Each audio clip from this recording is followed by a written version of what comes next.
Cabral. Pindorama, Pindorama, é tão longe de Portugal. Fica além, muito além, do encontro do mar com o céu. Fica além, muito além, dos domínios de Dom Manuel.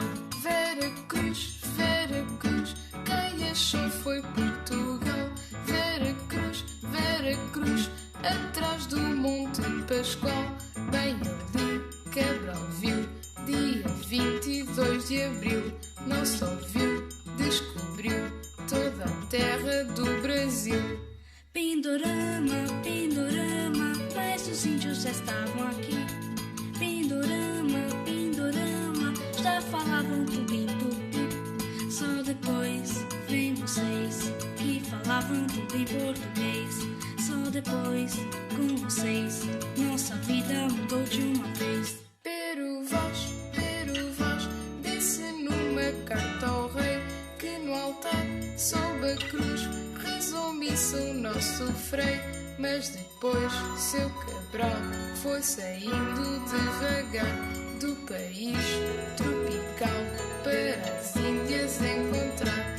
Para as Índias, mas as Índias já estavam aqui. Avisamos, olha as Índias, mas Cabral não entende tupi. Se mandou para o mar, ver as Índias em outro lugar.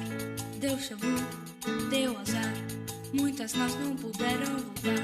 Mas enfim, desconfio, não foi nada ocasional que Cabral num desvio viu a terra e disse: uau! Não foi não, foi envio, foi um plano imperial para portar seu navio num país monumental. Álvares Cabral, é o rei Dom Manuel, o índio do Brasil, e ainda quem me ouviu, vou dizer, descobri, o Brasil tem inteirinho na voz. Quem quiser, vem ouvir, Pindorama está dentro de nós. Álvares Cabral, é o rei Dom Manuel, ao índio do Brasil, e ainda quem me ouviu, vou dizer, vem ouvir, é um país muito sutil. Quem quiser descobrir, só depois do ano 2000.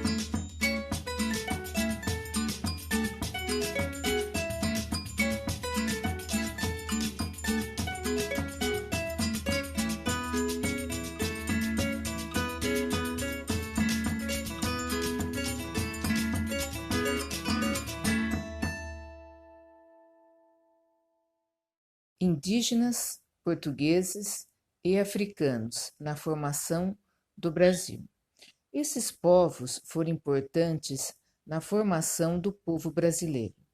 Os indígenas ocupavam toda a superfície, especialmente o litoral. Existiam várias tribos, cada uma com sua língua e costumes. A etnia mais numerosa era a dos tupis guaranis, e foram com eles que os portugueses travaram contato. Povos indígenas no Brasil. Hoje, pela estimativa do IBGE, Instituto Brasileiro de Geografia e Estatística, divulgada em abril de 2020, aponta a existência de 7.103 localidades indígenas e a população estava próxima de 900 mil habitantes.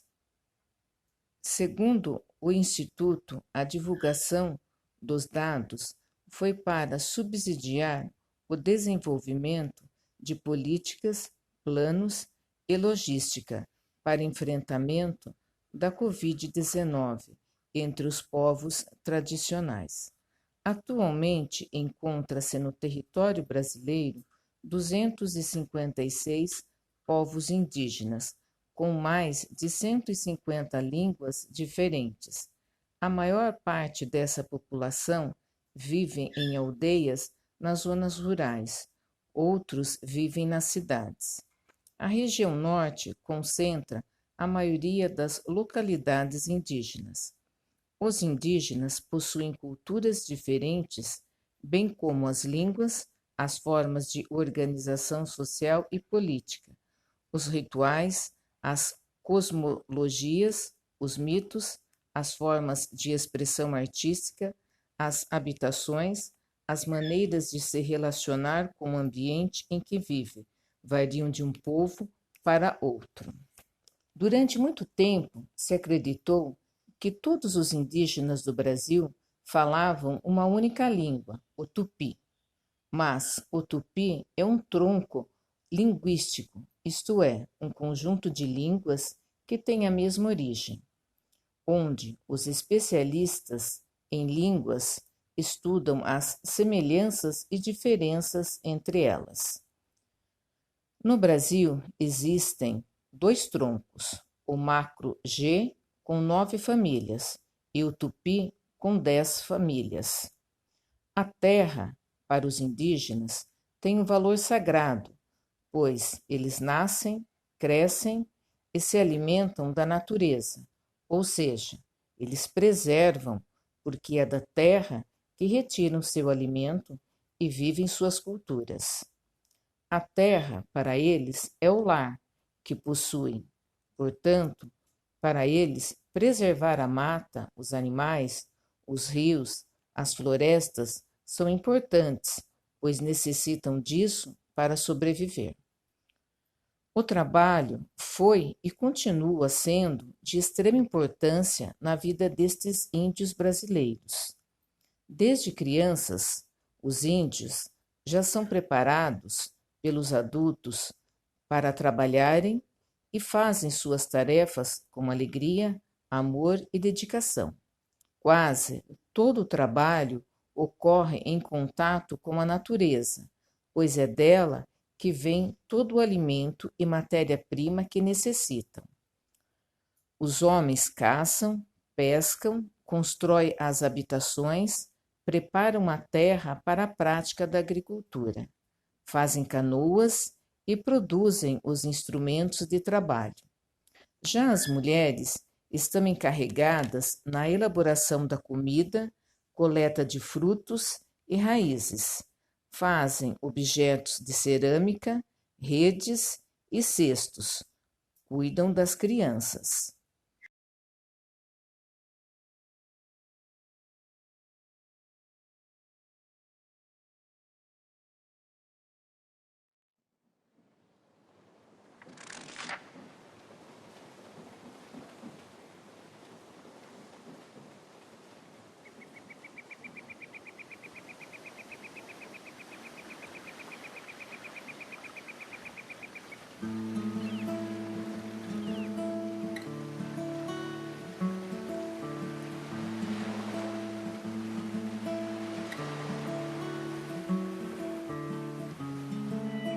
Espantado viu-se indígena ao chegar das caravelas. Era Cabral, achando que aqui eram as Índias. E sem querer, querendo, numa nau ele atracou. Abaixou as velas e aqui se apresentou. Olá, eu sou Cabral, você quem é? Sou indígena aqui, sou morador. Caço vivo nessa terra verdejante, cheia de cor. E assim se fez um laço, um passo ao futuro, adentrando as matas, desbravando seus costumes. Tupi-Guarani, Tupinambá, Tupiniquim, Caeté, Potiguar, todos falantes da língua tupi, mostraram a Cabral a cultura daqui. Homens, mulheres, cada qual com função, pesca e caça, cozinha, artesão. Muita cultura, gente a trabalhar, já existiam antes de Cabral chegar. Assim nem tudo foi tão tranquilo, muitos sofreram, outros resistiram. Hoje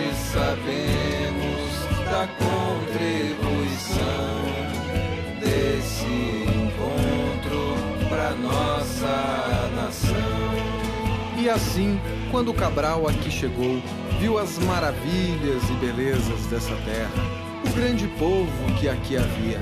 Porém, nada ficou como era. Muito se perdeu com as guerras, as armas de fogo e as doenças trazidas pelo homem branco em suas vindas e idas, e que o índio muitas vezes não suportou. Mas hoje não seríamos esse grande povo sem os nossos antepassados indígenas e toda a imensa cultura que herdamos e carregamos em nossa fala, nossas casas e em toda a nossa vida.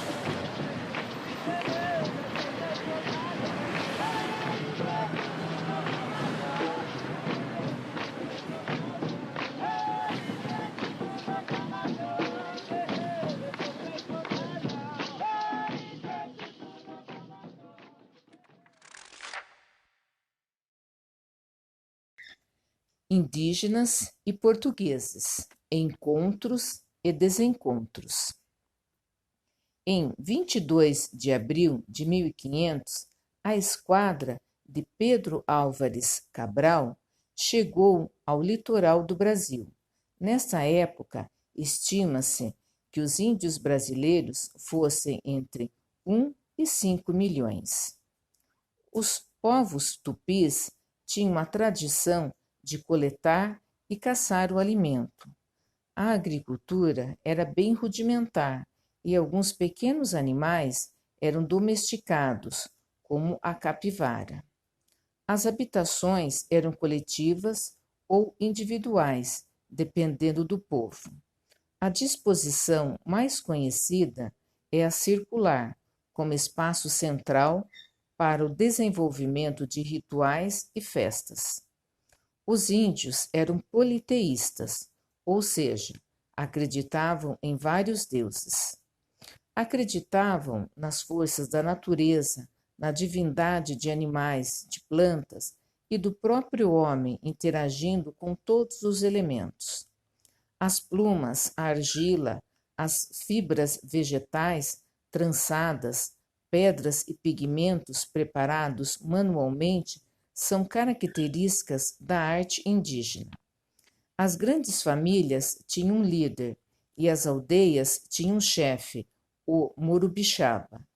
Em torno dele reunia-se um conselho da taba, formado pelos líderes e o pajé ou o xamã. O primeiro contato entre índios e portugueses foi de muita estranheza para ambas as partes. Chegaram ao Brasil e já conheceram os índios tupiniquins, e esse contato foi amigável, mas, com o passar dos tempos, os portugueses começaram a explorar o pau-brasil das matas e utilizar o escambo, ou seja, davam espelhos, foices, machados, facas, canivetes para os indígenas em troca de seu trabalho. O pau-brasil era uma árvore da qual eles extraíam uma tinta de cor vermelha, empregada no tingimento de penas, tecidos. Essa madeira era usada na confecção de instrumentos musicais, móveis, utensílios domésticos. Era chamada pelos tupis de Ibirapitanga. Mas, em pouco tempo, os portugueses descobriram o negócio mais rendoso, que era o cultivo da cana e a fabricação do açúcar. Decidiram montar engenhos no Brasil e capturar indígenas para trabalharem para eles como escravos, bem como a mão de obra dos negros africanos. A partir daí, o conflito passou a interferir no relacionamento entre os portugueses e indígenas, sendo que nunca foi vantajoso para os indígenas a convivência com os portugueses pelos seguintes motivos: doenças contraídas dos brancos, como gripe, sarampo, varíola, tuberculose, pois os índios não tinham defesa natural, ocasionou em muitas mortes. As armas de fogo empregadas pelos portugueses na guerra aos indígenas também causaram muitas mortes. As guerras, pois os indígenas morriam resistindo aos portugueses ou aliando-se a eles para lutar contra outros povos europeus.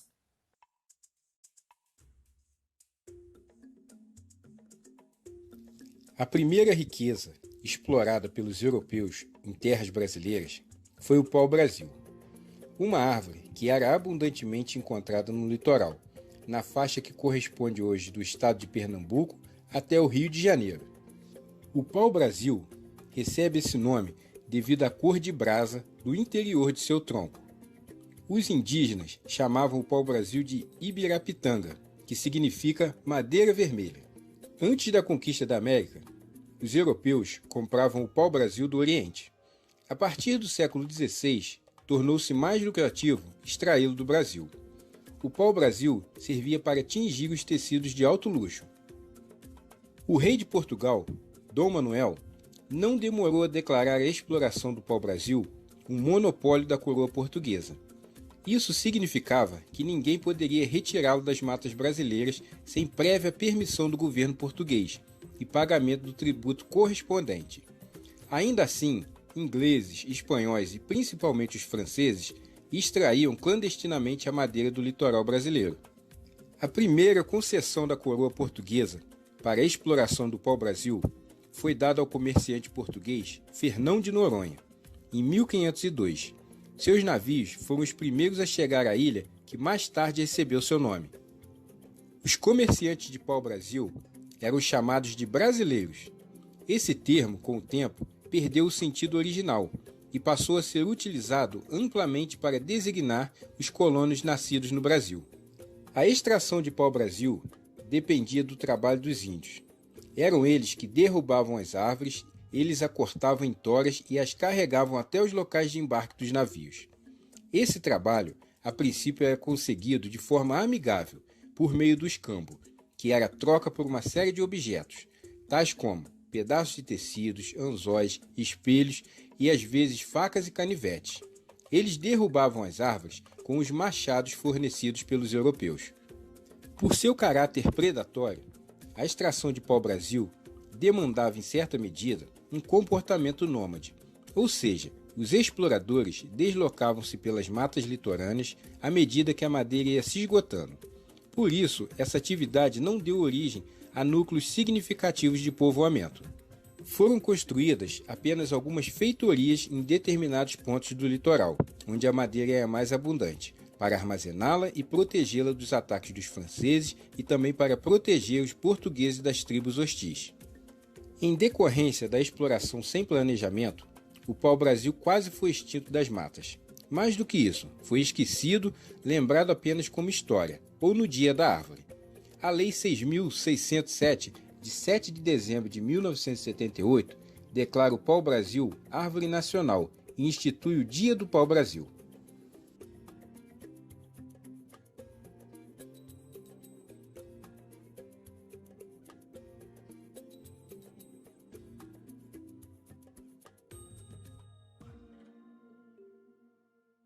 Palavras indígenas usadas pelos brasileiros no dia a dia. Os indígenas estão presentes no dia a dia de todos os brasileiros, nos hábitos e no português falado no Brasil. Boa parte dos animais, vegetais e lugares do Brasil tem nomes indígenas de origem tupi. Capivara, comedor de capim. Jundiaí, Rio dos Bagres. Piracicaba, lugar onde chegam os peixes. Abacaxi, fruta.